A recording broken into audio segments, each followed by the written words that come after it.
In Sunday's sermon, we took another step in our journey toward godly use of words, how to speak wisely. And we're operating on the premise here that you can't speak wisely until you think about what you've been listening to. What have you internalized from your family, the legacy that you've inherited from generations that came before? What knowledge have you received of the world, of God, and of yourself? That legacy, what you've been listening to, is one of the biggest things that determines what you say. So we looked at Solomon talking to his sons about what he heard from his father, David, and we examined Proverbs 4 in that light. This raised this question: how do we listen or treasure what our parents say when the legacy was sincere but false? And we're thinking here of different religions or philosophies. Well, that's a complicated question. We touched on it a little bit in the course of the sermon, but it's worth unpacking some more here. Because so often we find that we've inherited a really mixed bag. Some things that are true and good, and some things that are just we learn later in life they're just not true, they're not right, and we need to discard them. So another way of putting this question is, if you throw out something that you've heard from your parents and received from your family in that heritage, if you throw that out, are you dishonoring them? So let's think about this a little bit. How do you deal with a mixed bag? Let me outline some assumptions here, because that mixed bag, the mixture can be weighted on one side or the other. So let's suppose you're raised in an abusive household where there's violence and cover-up and secrets and all of these kinds of things, and you're trying to recover from that kind of upbringing. That is a very different task from just a more typical religious conversion, where you came up in a family that was, let's say, in another religion, Buddhist, let's say, and then you're converting to Christianity. How do you navigate that? Abuse is a very particular set of challenges, and a very profound set of challenges. So I'll try to frame my answer here in response to all of that range, but just understanding that there is a range here, and we need to be aware of that. So, basic principle: you want to take what was strong in the legacy you received and build on that. You want to take the strong things and let them overcome the weak or false things. So let's take the example of you grew up in a Buddhist household, or put anything you want in there, atheist, agnostic, and you've converted to Christ, you want to follow Christ. Do you have to say that your parents gave you nothing, that your legacy is worthless?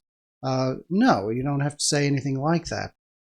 You might say, for example, my parents loved me and demonstrated that love for me as best they could. And so my understanding of God's love is partly received from their love for me, imperfect though it may have been. I couldn't understand love at all if I didn't have what they gave me. That may sound at first, as a first draft, like that's really weak, that's just not enough. I want you to really think that through. Just how big it is that you received love at all from someone in your family. early in your life. You received that care, that interaction, that sense of joy, a face lighting up when they see you, when you receive physical affection. To receive those kinds of things at all is to be prepared to understand who God is. I would say these kinds of legacies are basic, they are even primal. And so when we talk about receiving love, however imperfect and mixed it may be, you are honoring the people who loved you by recognizing that they loved you and that it set you on a course for your life where you can do business with God. Now, it's not the same way that they did business with God or didn't. It's very different. But the fact is, they did give you that gift. That would be an example of a way to think about this. And now, that's kind of a I would say a moderate example of how to sift through a legacy that you've received. A more extreme example would be where you're saying, I just don't think I received any love at all, or it was so mixed. It was so it was so profoundly poisoned by sin, wickedness, selfishness, that I can't see it as love at all. Well, then you're falling back on an even more primal and even more basic thing that you have received: life. They nurtured you, they fed you, they gave you life originally, and you have received that kind of inheritance from them. You may be saying, wow, that's not very much. And yet, it's also kind of everything. Let me ask you this. What if somebody wanted to take away your life, take away the life that they gave you? What if somebody decided, well, your life wasn't very good because of the people who gave you life? Well, you would say, no, you ain't taking my life away from me. Well, okay, why is that? Because life is good. Life is a profound blessing. It is worth nurturing and changing and adapting, and it's worth fighting for. It's worth fighting to improve. It's a precious gift. So I'm trying to navigate the range of mixtures in the inheritance that we've received. So we've kind of taken a moderate example of conversion from another way of life or another religion, an extreme example, abuse. Let's take one maybe on the other end of the spectrum, where you were raised in a Christian home, but the philosophy was maybe cold, legalistic. The parenting was from a school of thought that was not emphasizing caring or empathy, and you struggle with that philosophy, and it even maybe did harm to you.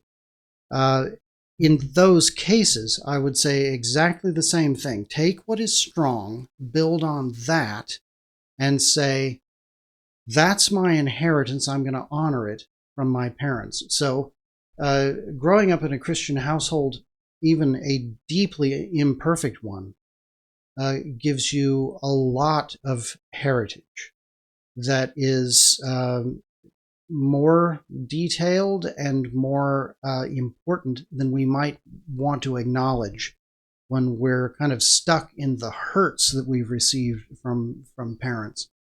So, for example, maybe your parents didn't really model grace, forgiveness, and unconditional love. Maybe they talked about the gospel, but their practice of love in relation to you was deeply conditional. It was always the carrot and the stick. It was transactional. It was make me happy. In those cases, you might think about it this way. They talked about the love of God. They talked about the gospel. They talked about unconditional love. They didn't show it, but they pointed me where to find it. And the fact that I can see a contrast between what they described and who God really is, and how they imperfectly expressed that in their practices and their parenting, the fact that I can see that at all is due to their testimony. The argument is always sitting there, an argument of bitterness or cynicism, saying, well, it was so hypocritical. How can you believe anything they said? You can take that approach to life. And it's very compelling. Lots of people do. I would just caution you that you may be holding people who came before you to a standard that no one can really match or even come close to. A standard where there is no hypocrisy. And unless there is no hypocrisy, unless there is perfection and consistency, then you got to discount the whole thing. That is the path toward what the Bible commands us not to do, which is revile our parents. The path of honoring parents is accepting the mixture, forgiving the sins, and building on what was strong, even if what was strong is pretty limited. That is an approach to this question that I'm not making up. I have seen it in the lives of people who've come from the extreme of abusive situations, the kind of moderate thing where they've converted out of very different and very false value systems, and they've followed Christ later in life, and people who've confronted false philosophies and poor ways of understanding the Christian faith. I've watched people as a pastor navigate this course. I'm summarizing what I've seen in their lives.